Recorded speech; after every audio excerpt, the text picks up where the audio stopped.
skeptical of its own doubt. Right. It just doubts. Yeah. Systematically. Yeah. And maybe the postmodern reflexive move is an attempt to take doubt even further. But like you're saying that it doesn't give us it doesn't replace the old modern, enlightenment, rational way of doing things. It just deconstructs it. Right. So we need a new positive cosmology to replace the modern, or even modernity is still carrying some pre-modern aspects with it as well. Yeah, sure. So what do we replace it with?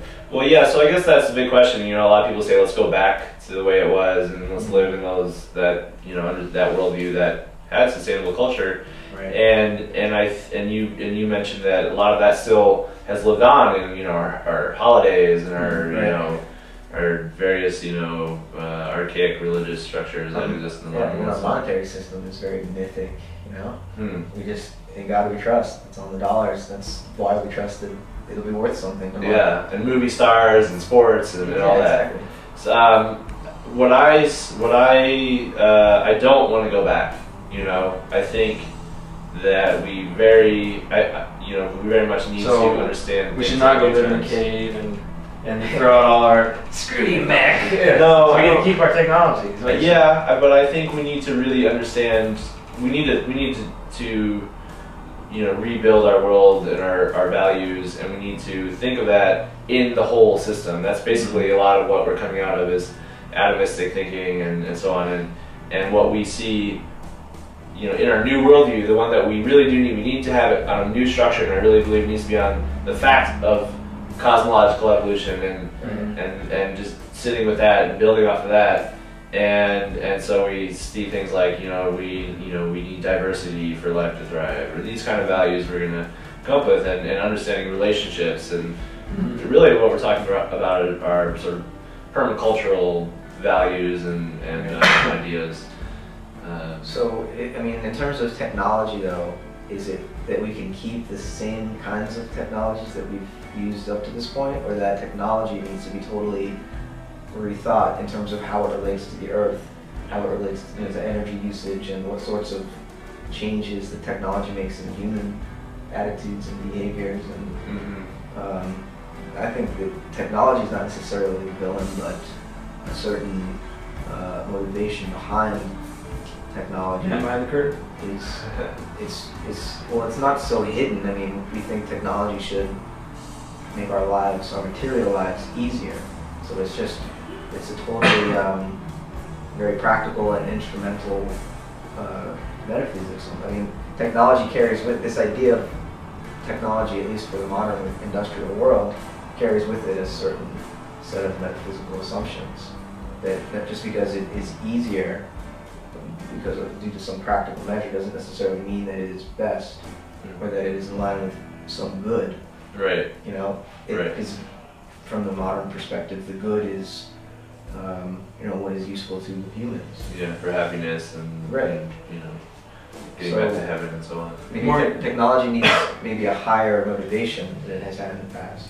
So it would change something about the way technology exists today, I would think, right? Yeah, I think we would need to reevaluate all these technologies, but I also think that technology, particularly the ability to coordinate through the internet, right, is actually key to this the great turning or the transformation that we need.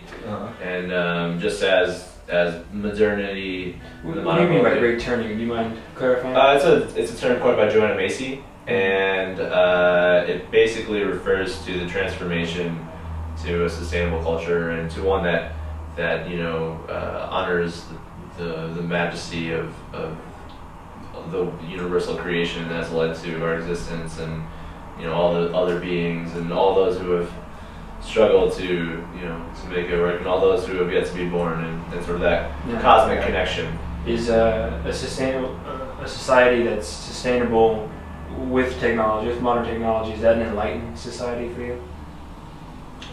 It could be.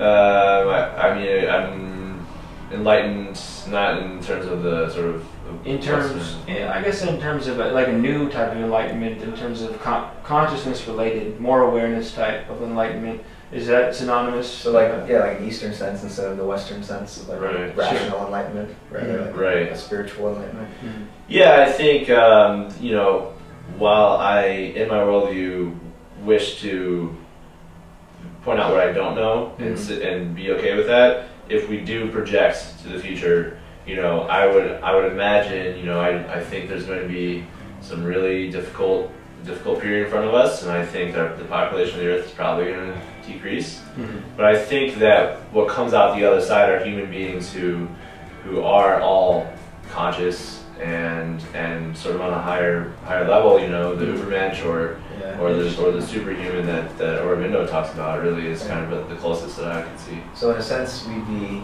if this great turning takes place, which it's both a moment of great creativity, but as you're saying, there's a lot of death and destruction and overturning, like tilling of the soil almost. Mm-hmm. Absolutely. So I think, acknowledging a great turning like that, we would have to recognize that on the other end of it, we're going to be a lot humbler, but at the same time, we're gaining a deeper sense of,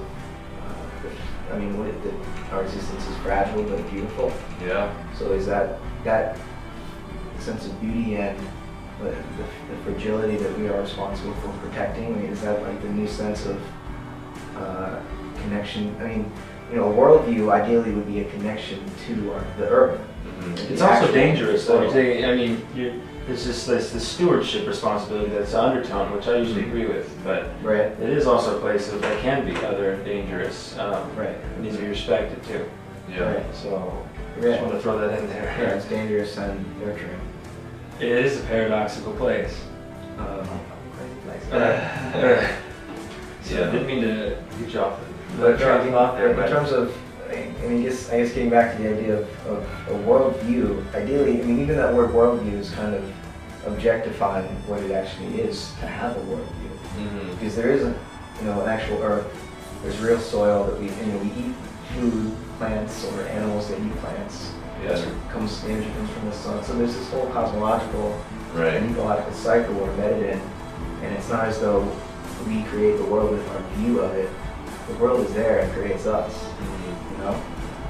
So do you see that sort of reconnection with the material world itself as part of what we would call the spiritual evolution that human beings need to develop? Yeah, I see what you're saying. That sort of crackdown of like, yo, there's not enough water to drink. Yeah. Sorry, guess what? You need water. Right. That definitely is part of the process, and I never really thought of that sort of that because I used to be a monist in terms of physical and spiritual realms. I basically thought that they could be equated essentially over time, but no, I think I would move a little bit more towards some sort of dualism somehow. Not to get on a tangent, but that would be a real sort of meeting, at least, of the material and causing the sort of spiritual awakening. Yeah, just like a new synthesis instead of having these opposed ideas of either everything's material or everything's spiritual. Yeah. Somehow both, because they exist together in a larger synthesis. That's right. Yeah, like the infinity symbol, where they loop at that little loop is something that we're talking about. The point of what the fuck magic is that when they come together, and it's like they're operating in this multi-dimensional thing that just does not seem to be consistent with everything else that we might think we know. Right. So on a more practical level, how does all this philosophy and cosmology play into how one goes about building sustainable communities? Well, I think it serves as a foundation. For me, if that really is my worldview, if I really do believe we know nothing but to create, a sustainable world, then that's what I wake up with in the morning, and that's what I decide to spend my time and my resources on. Right. And so I really do believe that that understanding, that philosophical understanding, does provide a lot of energy and motivation. Motivation, exactly. And I think it's something that the people who really sit with that and see that, they then make the decision, you know, well, I don't want to work at my job at, you know, not only Chevron, but, you know, just part of the cause, you know, and they say, I'm going to figure out a way to grow food in the city, which, by the way, is totally possible. There's so many opportunities right now. And so that's really where that plays in.